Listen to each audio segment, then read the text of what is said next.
What's up, guys? I want to give you guys an update on my JPC. I've pretty much finished this out after swapping a few things around that I didn't like. I'm going to kind of give a quick overview over everything as I've done in the past. So bear with me if you've seen all this before. Some of it is new, so pay attention to the updates. Starting off, it's a Crye Precision JPC and Multicam, size medium.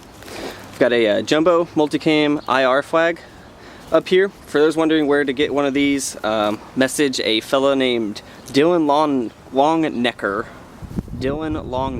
sorry, on Facebook. He kind of distributes these, so you can definitely order them from him. Definitely very nice flags. Had some problems with the initial run that he did, but he kind of updated them. I haven't had any problems with these so far. Another thing that I've updated are the pull tabs on my JPC. These are the S&S Precision. Kind of lift this up here, show you. The S&S Precision pull tabs. Really nice upgrade. They're, I believe, $7 on Optactical, so they're not expensive. They're a semi-rigid rubbery material, definitely a lot easier to pull up than the webbing tabs that come with the JPC. So definitely look into something like that if you're having trouble with the webbing. I just think that it's a worthwhile upgrade, especially for the price. Most S&S Precision products are kind of out there as far as pricing goes, but this is definitely a spot-on upgrade for pretty much any plate carrier that you use a bungee style mag retention.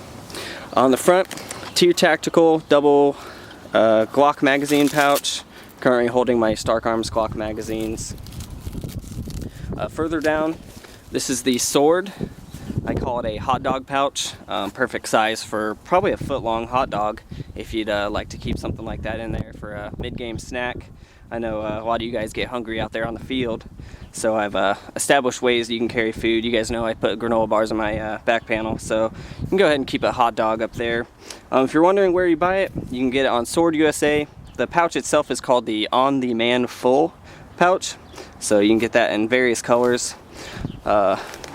PTT I'm running. This is a Sky Eye Tactical U94 amplified. Very expensive PTT, but if you're going to be running real contacts like I do now, you kind of have to spend a lot of money to get a PTT compatible with your radio. I believe they just amplify Nexus U94s, so it feels really high quality, so I wouldn't be surprised if that was true about them. But it is wired to a Quansheng TG UV2 in the left side embedder pouch there. Moving on to the cummerbund, this is a Dimmer Precision double magazine pouch, styled after some of your guys' favorite magazine pouch style. I'm definitely a huge fan of the style there. Moving along, Tier Tactical medical shears pouch. Seen that before, holds medical shears, pretty standard. Multicam, my favorite.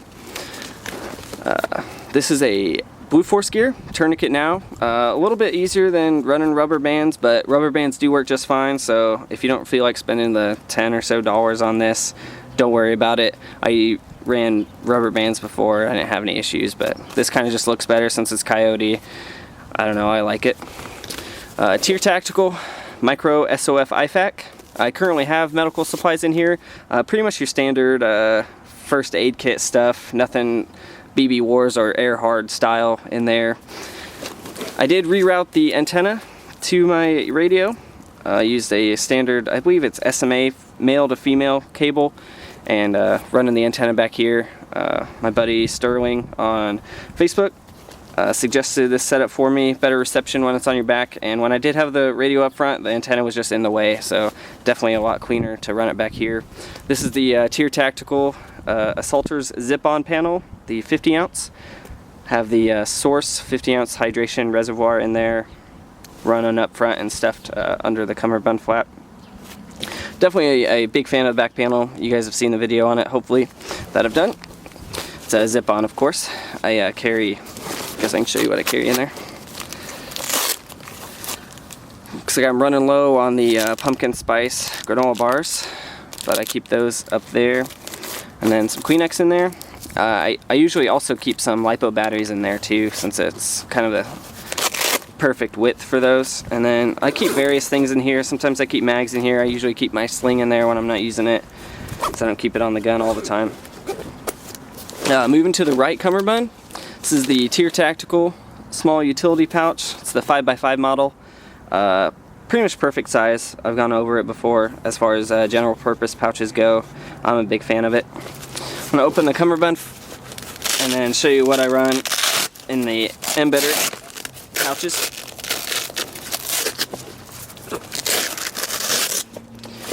In the right embedder, I currently have a PMag with the Ranger 4-plate. It's a lot easier to grab when it's under the cummerbund with a 4-plate. None of my other mags have the 4-plates on them. I'm not a huge fan of it, but it works really well when it's in the under the cummerbund in the embedder pouch here. Also running the S&S pull tab there. And then I went over the radio already. One final thing I want to go over is some padding. JPC, as you know, virtually has no padding. I have the pig shoulder pads up there. A lot of people have been using those on their JPC since I've made my video on it, so I'm glad to have inspired people. Maybe I didn't inspire them, maybe they figured it out on their own, but shoulder pads, the pig ones, are great. They mount pretty much in line with the stock shoulder sleeves, so you don't really have to change the shoulder setup at all on the JPC. And finally, another comfort update. This is pig pontoons that I have velcroed to the Toy Soldier swimmer plates. Pretty standard velcro setup. You got your hook on your pontoon and then some velcro discs on the plate itself. Definitely a worthwhile upgrade for the JPC. As I said, the JPC has no padding, and that's what turns a lot of people away from the JPC, in which I think the JPC is a very, very good plate carrier as far as airsoft terms go. It's affordable, it's lightweight, and very versatile. As you can see, I have my JPC pretty much loaded up and I don't have any comfort issues. So if you're uncomfortable with wearing the plates right against your body as you would with the JPC, as it has no padding on the inside, definitely get some of these pontoons. The reason I put them on the plate was this material is stretchy, so I don't think adding or stitching Velcro onto this would be a good idea, and I don't think gluing it to that material would be a great idea. So I put it in with the plates as it helps fill out the plate bag because the Toy Soldier swimmer plates are so thin. So that's how I run it. It works for me. Very, very, very comfortable compared to a stock JPC. So I hope you enjoyed the video. Thanks for watching. If you have any questions, leave them in the comments section. I think that about covers it. Please rate and subscribe. Thanks.